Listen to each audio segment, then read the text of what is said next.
हम सब जब अपनी इन्वेस्टमेंट जर्नी को शुरू करते हैं तो हमारे सामने कई सारे ऐसे फाइनेंशियल टर्म्स आते हैं जैसे कि equity, exit load, expense ratio, compounding. इन सारे टर्म्स का मीनिंग ना हमें समझ में नहीं आता क्योंकि कभी किसी ने हमें बताया नहीं होता या हमने सीखा नहीं होता।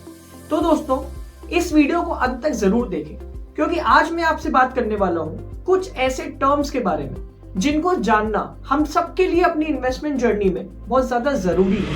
इसलिए बिना टाइम वेस्ट किए वीडियो को शुरू करते हैं। अपनी इन्वेस्टमेंट जर्नी को शुरू करने से पहले जो सबसे फर्स्ट टर्म हमें सीखना चाहिए वो है कंपाउंडिंग। दोस्तों, मान लीजिए आपको 5 साल के लिए पैसे को इन्वेस्ट करना है और हर साल आपने डिसाइड किया कि मैं 10,000 रुपए इन्वेस्ट करूंगा। अब कंपाउंडिंग का प्रिंसिपल ये कहता है कि फर्स्ट ईयर तो आपने 10,000 रुपए इन्वेस्ट किए, उस पे आपको 10% के हिसाब से 1,000 रुपए का रिटर्न मिला। अब नेक्स्ट ईयर क्या होगा कि वो 10,000 रुपए इन्वेस्ट नहीं होंगे दोस्तों, अब होगा 11,000 रुपए पे कैलकुलेट, यानी कि principal amount plus return amount दोनों जुड़ गए और नेक्स्ट ईयर हमारा इन्वेस्टमेंट अमाउंट बन गया 11,000 रुपए। अब हमें जो रिटर्न कैलकुलेट होगा दैट विल बी 1,100 रुपए, जो कि 10% के हिसाब से है। तो दोस्तों, compounding basically return on return हमें देता है। सो एक ऐसा कॉन्सेप्ट है ये जिसको हमें सबसे पहले और सबसे ज्यादा जरूरी वे में सीखना और समझना चाहिए। इन्फ्लेशन के बारे में हमने कई बार सुना होगा या इस टर्म को कई बार सुना होगा। Inflation is rising. दोस्तों, इसका सिंपल सा मीनिंग है, क्या होता है कि over the period purchasing power of money कम होती जाती है। मान लीजिए आज आपने कोई चीज 10 रुपए की खरीदी है, आज से 5 साल बाद वही चीज खरीदने के लिए ना आपको 10 नहीं बल्कि हो सकता है 15 रुपए पे करने पड़े। इसका मतलब ये हुआ कि इन्फ्लेशन यहाँ पे आ गया। एक सर्टेन रेट पे उस पैसे की वैल्यू कम होती जा रही है साल बाय साल। इसे कहते हैं इन्फ्लेशन।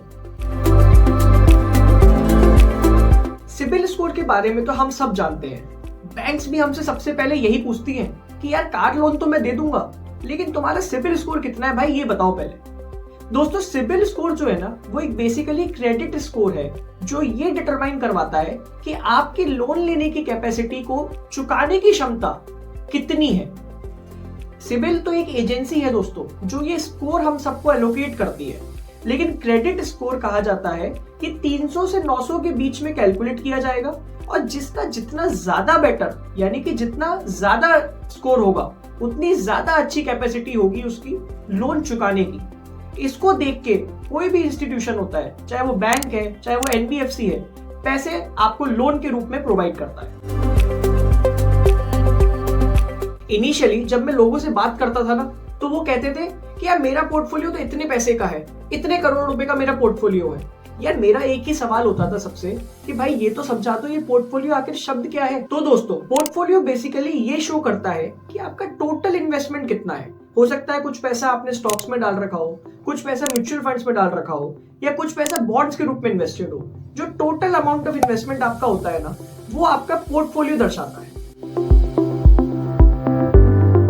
दोस्तों, म्यूचुअल फंड्स में हम सब इन्वेस्टमेंट करना चाहते हैं, लेकिन म्यूचुअल फंड्स का करेक्ट मीनिंग कि आखिर वो है क्या, ये हम में से कई सारे लोग अभी भी नहीं जानते। म्यूचुअल फंड्स बेसिकली एक ऐसा फंड है जो एक एएमसी ने यानी कि एसेट मैनेजमेंट कंपनी ने रिलीज किया हुआ है, जिसमें एक प्रोफेशनल फंड मैनेजर आपके इन्वेस्ट किए गए पैसे को अपने नॉलेज के हिसाब से, हो सकता है स्टॉक्स में, हो सकता है बॉन्ड्स में या दूसरे डेट इंस्ट्रूमेंट्स में इन्वेस्ट करता है और उसके रिटर्न में आपको कहता है कि मैं इतना % आपको रिटर्न दूंगा।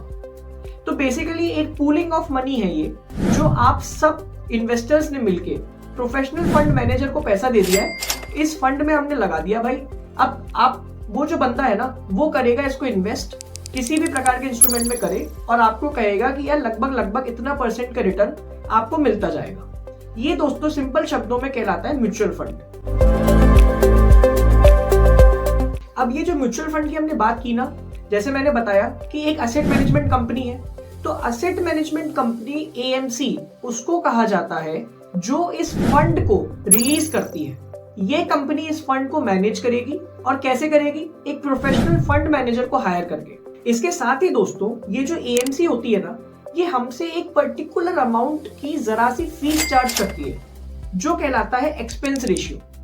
सो एक्सपेंस रेशियो हमसे इसलिए चार्ज किया जाता है ताकि इन फंड्स को एएमसी प्रॉपरली मैनेज कर सके और इसके जो खर्चे वो पे कर रही है ना, जैसे फंड मैनेजर की सैलरी हो गई या एडमिनिस्ट्रेटिव खर्चे हैं मैनेजमेंट के लिए, ये सारे खर्चे वो बियर कर सके। तो अगर हम एक्सपेंस रेशियो को सिंपल शब्दों में समझें तो ये एक एनुअल फी है जो कोई भी एएमसी म्यूचुअल फंड को प्रॉपरली ऑपरेट करने के लिए जो खर्चा हो रहा है ना, उसको कवर करने के लिए इन्वेस्टर से चार्ज करती है।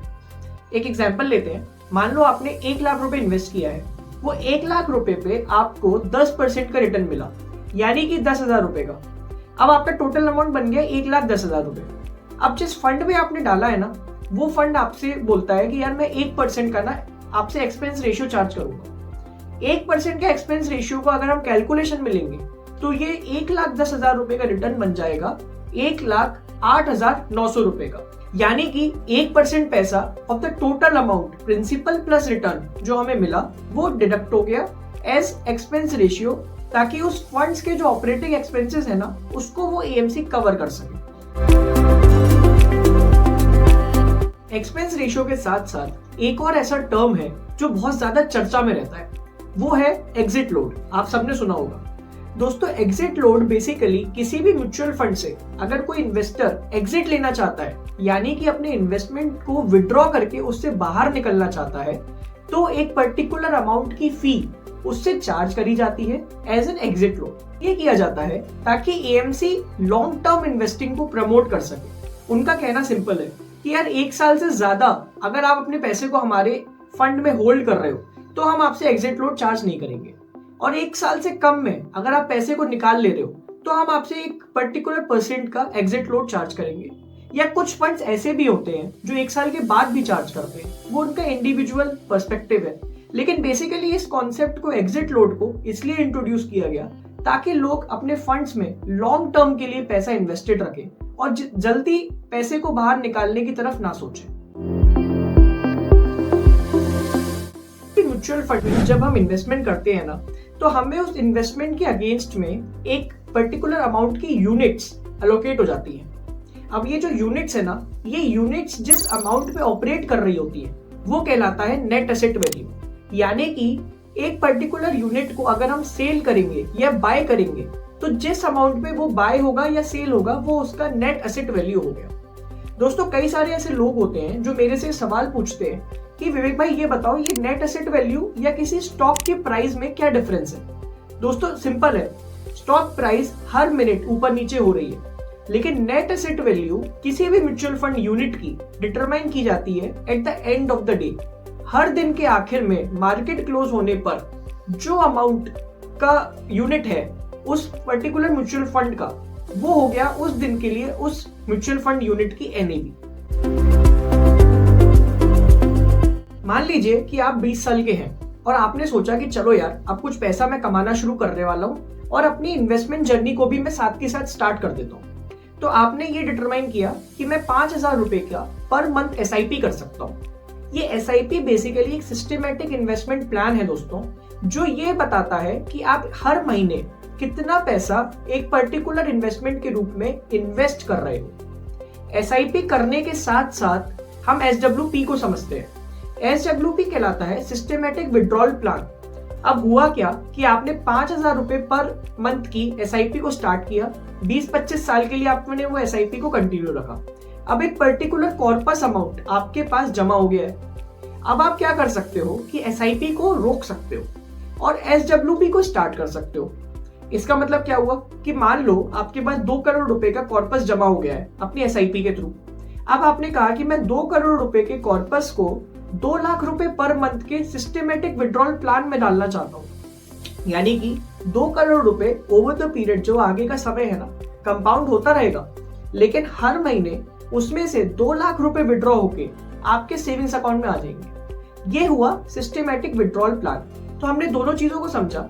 SIP से शुरू कर सकते हैं और आगे जब एक कॉर्पस बन जाए तो SWP के थ्रू हम उसके बेनिफिट्स को गेन कर सकते हैं, रेगुलर इनकम क्रिएट कर सकते हैं, जो हमारी पैसिव सोर्स ऑफ इनकम भी हो सकती है। हाँ, इसमें एक और फायदा क्या मिलता है कि जो पैसा हमने कॉर्पस बना लिया था ना, वो पैसा तो कंपाउंड हो ही रहा है, उस पैसे की ग्रोथ हमेशा बनी रहेगी और हाँ, हम पैसा विड्रॉ भी कर पाएंगे। तो ये दोनों कॉन्सेप्ट्स एक दूसरे के साथ में चलते हैं एज कॉम्प्लीमेंट्री। आप में से कितने लोग शार्क टैंक इंडिया देखते हो? कमेंट करके बताओ। दोस्तों, शार्क टैंक इंडिया में ना एक टर्म है जो बहुत ज्यादा यूज किया जाता है, वो होता है इक्विटी। इक्विटी का बेसिकली मीनिंग ये होता है कि किसी पर्टिकुलर कंपनी के कितने परसेंटेज ऑफ शेयर्स एक पर्सन होल्ड करे, वो परसेंट ऑफ शेयर्स को हम कहेंगे कि वो पर्सन उतनी इक्विटी होल्ड करता है। यानी कि अगर कोई प्राइवेट लिमिटेड कंपनी है और किसी शार्क ने डिसाइड किया कि मैं 10 लाख रुपए डालूंगा और इसके अगेंस्ट में मैं 5% इक्विटी लेना चाहता हूं, यानी कि वो उस पर्टिकुलर कंपनी की 5% ओनरशिप अपने पास ले रहा है और 5% का मालिक उस पर्टिकुलर प्राइवेट लिमिटेड कंपनी का वो बन जाएगा। साथ ही साथ दोस्तों, जब हम ट्रेडिंग की बात करते हैं ना स्टॉक्स में, तो मान लो कि हमने टाटा के 10,000 शेयर्स खरीदे हैं, तो 10,000 shares total number of allotted shares जो मार्केट में है उसका जितना परसेंटेज है ना, उतने परसेंटेज की इक्विटी, यानी कि उतने परसेंटेज शेयर्स या फिर कह लीजिए उतने परसेंटेज की ओनरशिप टाटा की हमारे पास है। वो हमारा टोटल इन्वेस्टमेंट है इक्विटी के फॉर्म में किसी पर्टिकुलर कंपनी में जो हमने शेयर्स के रूप में बाय कर रखा है। अगर वो एक पब्लिक लिमिटेड कंपनी है और प्राइवेट लिमिटेड कंपनी अगर वो है, तो उतनी ओनरशिप जो हमने पैसा इन्वेस्ट किया है उसके अगेंस्ट में हमारे पास है, जो इक्विटी परसेंट दर्शाता है। कुछ ऐसे टर्म्स हैं जो हम सबको एज ए इन्वेस्टर जब हम अपनी जर्नी को शुरू कर रहे हैं तो हमें उनका मीनिंग पता होना चाहिए। कुछ और भी ऐसे टर्म्स हैं जिनका मीनिंग हम आगे फ्यूचर वीडियोस में डिस्कस करेंगे। कमेंट करके बताइए कौन कौन से टर्म्स आप भी जानना चाहते हैं, ताकि हम अपनी नेक्स्ट वीडियो में उसको कवर कर सकें। दोस्तों, जैसा कि मैं हमेशा कहता हूं, चैनल को सब्सक्राइब करें, वीडियो को लाइक करें, कमेंट करें एंड शेयर करें उन दोस्तों के साथ जिनको इन टर्म्स का मीनिंग नहीं पता। मिलते हैं आपसे नेक्स्ट वीडियो में।